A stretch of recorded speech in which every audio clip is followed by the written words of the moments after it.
Student, मैं अमजद खान स्वागत करता हूं आपका Gurukul institute of IT and management के अंदर।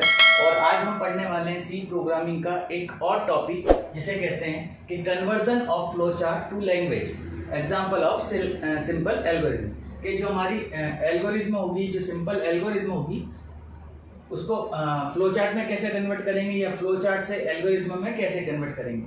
तो इसे देखने से पहले मैं आपको बता दूं, मैंने एल्गोरिथम बताई थी आपको कि एल्गोरिथम क्या होती है। एक बार रिवाइज करा देता हूं, एल्गोरिथम क्या होती है। तो किसी भी प्रॉब्लम का, किसी भी प्रोग्राम का, किसी भी काम का स्टेप बाय स्टेप सॉल्यूशन जब हम लिख लेते हैं कि नंबर 1 हमें ये करना है, उसके बाद नंबर 2 हमें ये करना है, उसके बाद नंबर 3 हमें ये करना है, इस तरह स्टेप अगर हम लिख लेते हैं उसे कहते हैं algorithm. Step by step solution in human language, ये भी लिख देता हूं मैं, इन ह्यूमन लैंग्वेज, मानव भाषा में लिखा गया किसी भी प्रोग्राम का, प्रॉब्लम का समाधान जो होता है वो एल्गोरिथम कहलाता है। फिर इसके बाद में मैंने आपको बताया था फ्लो चार्ट, कि फ्लो चार्ट क्या होता है। तो इस फ्लो चार्ट का मतलब क्या होता है, तो जो ग्राफिकल रिप्रेजेंटेशन है, graphical representation of any program या प्रॉब्लम, कि किसी भी प्रोग्राम का या प्रॉब्लम का ग्राफिकल चित्रों के माध्यम से जब हम शो कराते हैं उसे कहते हैं हम फ्लो चार्ट। इस फ्लो चार्ट को करने से पहले मैंने आपको कुछ फ्लो चार्ट के सिंबल्स बताए थे, वो भी मैं आपको एक बार रिवाइज करा देता हूँ ताकि हमको आगे कोई तकलीफ ना आए। देखो, सबसे पहला जो सिंबल होता है वो इस तरह का होता है, जिसको हम बोलते हैं स्टार्ट या स्टॉप, या इसका नाम है टर्मिनल। इसे टर्मिनल भी कहा जाता है। ये स्टार्ट या स्टॉप बॉक्स कहलाता है। सबसे पहले और सबसे एंड में हम इस सिंबल का यूज़ करते हैं किसी भी प्रोग्राम को शुरू करने से पहले और किसी भी प्रोग्राम को बंद करने पर हम इस सिंबल का यूज़ करते हैं। इसके बाद में होता है एक हमारे पास में इस तरह का बॉक्स होता है जिसे हम इनपुट आउटपुट बॉक्स बोलते हैं। जब भी हम कोई इनपुट करेंगे या जब भी हम कोई आउटपुट करेंगे तो इस तरह के बॉक्स में उसको दिखाया जाएगा। इसके बाद में एक बॉक्स बताया था मैंने इस तरह का, जिसको हम बोलते हैं प्रोसेसिंग बॉक्स। क्या बोलते हैं हम? Processing box. किसी भी तरह की प्रोसेसिंग जो होगी, कैलकुलेशन जो होगी, वो सारी इस तरह के बॉक्स में होगी। उसके बाद में एक बताया था मैंने आपको डायमंड शेप, इस तरह का। ये डायमंड शेप क्या होता है, तो इसे बोलते हैं डिसीजन बॉक्स। जो हमारी शर्त होती है, कंडीशन, वो कंडीशन इसमें हमें दिखाई देते हैं।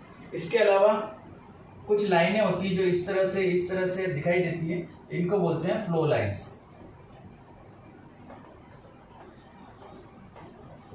जो प्रोग्राम के फ्लो को शो करती है। ये बेसिक सिंबल्स है। इसके अलावा बहुत सारे सिंबल्स होते हैं जो हम जरूरत पड़ने पे यूज करेंगे, बट बेसिक सिंबल्स हमारे पास में ये है, जिन बेसिक सिंबल का यूज करके हम किसी भी एल्गोरिथम को फ्लो चार्ट में कन्वर्ट कर सकते हैं और फिर फ्लो चार्ट को देखते हुए हम वापस से एल्गोरिथम में कन्वर्ट कर सकते हैं। तो चलिए शुरू करते हैं इस टॉपिक को किस तरह से।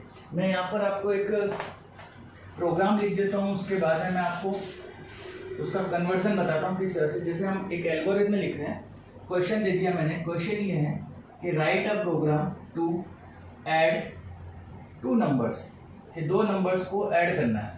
ये हमारा प्रोग्राम है। अब इस प्रोग्राम की हमको एल्गोरिथम बनानी है, मतलब स्टेप बाय स्टेप सॉल्यूशन लिखना है इसका मानव भाषा के अंदर। तो हमने करा, सबसे पहली स्टेप के अंदर लिखा मैंने कि प्रोग्राम को स्टार्ट करेंगे हम। पहला स्टेप क्या होगा, प्रोग्राम को स्टार्ट करेंगे। अगली स्टेप के अंदर मैं यहाँ लिखूंगा, क्या लिखूंगा मैं, कि रीड ए बी। ये 2 वेरिएबल है, 2 जगह, 2 नंबर है ए और बी, उसको पढ़ना है। अगली स्टेप के अंदर मैं करूँगा सी बराबर ए प्लस बी, कि सी के अंदर हम ए प्लस बी का यूज़ करेंगे कि ए और बी जो है वो सी के अंदर आ जाए, क्योंकि 2 नंबर जोड़ने हैं हमको। तो जोड़ने के लिए, जोड़कर हमको रखने के लिए एक जगह और चाहिए। एक जगह हो गई हमारी ए की, एक जगह हो गई हमारी बी की। अब इन दोनों को जब हमको जोड़ना है तो जोड़ने के लिए मुझे एक जगह और चाहिए, तो वो एक जगह मैंने ली सी, कि सी के अंदर ए और बी का टोटल आ जाए। उसके बाद में अगली स्टेप में मैं क्या करूँगा, तो मैं अगली स्टेप में करूँगा कि आउटपुट दिखाओ या रिजल्ट दिखाओ। रिजल्ट किसको दिखाओ, तो सी को दिखाओ। रिजल्ट दिखाओ सी को। ये अगली स्टेप में लिख दिया मैंने। और अगली लास्ट हमारी जो स्टेप होगी वो होगी एंड। तो ये हमारी एक एल्गोरिथम है, सिंपल एल्गोरिथम है दो नंबर्स को जोड़ने की। सबसे पहले स्टार्ट करेंगे, दो नंबर्स को हम रीड करेंगे, इनपुट करेंगे ए और बी। ए में कोई भी नंबर डालेंगे, बी में कोई भी नंबर डालेंगे। अगली स्टेप हमने एक सी जगह और ली, उसमें हमने ए और बी का जोड़ करके एडिशन करके सी में रख दिया। आउटपुट या रिजल्ट दिखाना है तो वो कहाँ पर है, हमारा सी के अंदर है, और एंड कर दिया। अब इसी को अगर मैं फ्लो चार्ट में कन्वर्ट करता हूँ, कैसे करता हूँ, फ्लो चार्ट के अंदर कन्वर्ट करता हूँ। देखो स्टार्ट के लिए मैंने क्या बताया, इस तरह का बॉक्स, तो मैंने स्टार्ट के लिए इस तरह का बॉक्स ले लिया, ये प्रोग्राम को स्टार्ट कर दिया। फिर ये फ्लो लाइन आ गई, ये क्या आ गई, फ्लो लाइन आ गई, इस तरह की जो नीचे की तरफ, ऊपर से नीचे तक की तरफ हमारा प्रोग्राम था। फिर बोला read A B. Read A B का मतलब होता है इनपुट करने हैं दो नंबर। क्या करना है, इनपुट करने हैं नंबर। तो इनपुट और आउटपुट के लिए इस तरह का बॉक्स है, तो मैंने इस तरह का बॉक्स ले लिया। यहाँ करा मैंने रीड करो ए को और बी को, तो दो नंबर को रीड कर लिए। उसके बाद में c बराबर a प्लस बी। अब ये c बराबर a प्लस बी क्या है, तो c बराबर a प्लस बी क्या है, तो ये कैलकुलेशन है, ये क्या है, प्रोसेसिंग है, कैलकुलेशन है। तो प्रोसेसिंग बॉक्स हमारे पास में इस तरह का है, तो प्रोसेसिंग बॉक्स ले लिया मैंने, ये करा c बराबर a प्लस बी। उसके बाद में हमको आउटपुट देना है, तो मैंने बताया था इनपुट और आउटपुट के लिए तो यही बॉक्स आता है, तो आउटपुट के लिए यही बॉक्स आया, तो मैंने वापस इस बॉक्स को यूज करा और यहाँ लिखा कि आउटपुट दिखाओ। क्या दिखाओ, आउटपुट दिखाया किसको, सी को दिखाओ। ठीक है, अब आउटपुट भी दिखा दिया हमने ग्राफिकली। इसके बाद में हमारा प्रोग्राम एंड हो रहा है, तो एंड के लिए मैंने वापस से वही यूज करी और यहाँ कर दिया मैंने एंड। तो इस तरह से इस एल्गोरिथम को देखकर हमने इसका फ्लो चार्ट बना दिया। और जब इस एल्गोरिथम को देखकर हमने फ्लो चार्ट बना दिया, हमारा जो टॉपिक था ये conversion of flow chart, flow chart का कन्वर्ट करना। जैसे कि एक फ्लो चार्ट है, इस फ्लो चार्ट का कन्वर्ट करना है, तो इस फ्लो चार्ट को कन्वर्ट करने के लिए किस तरह से कन्वर्ट करेंगे, एक सिंपल एल्गोरिथम में।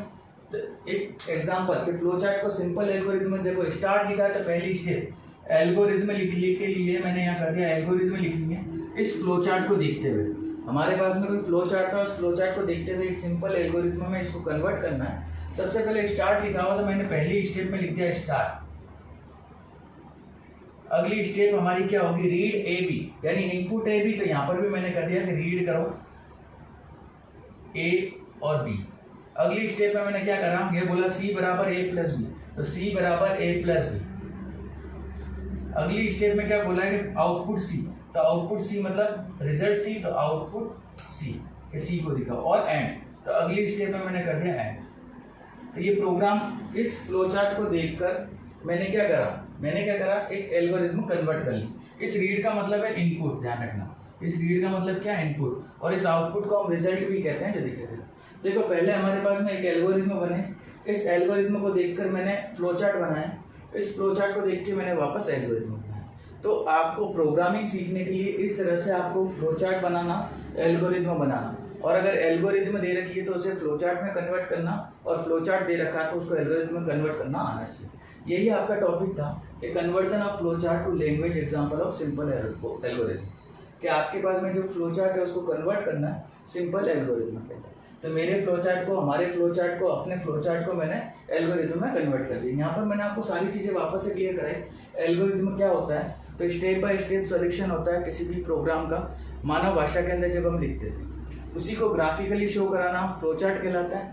अब हमने दोनों चीज़ें पढ़ ली थी, उसके बाद हमने एल्गोरिथम बनाई प्रोग्राम की, उस प्रोग्राम का फ्लो चार्ट बनाया, और जो टॉपिक था उस टॉपिक के अकॉर्डिंग हमने इस फ्लो चार्ट को वापस से एल्गोरिथम में कन्वर्ट कर दिया। आशा करता हूँ आपके समझ में आया होगा। बहुत ही इजी सा कंसेप्ट था जो आपको मैंने समझाया यहाँ पर। किसी भी तरह की अगर आपको कोई दिक्कत होती है, कुछ समझ में नहीं आ रहा आपको, तो आप मुझे कमेंट बॉक्स में ज़रूर बताएं। Thank you.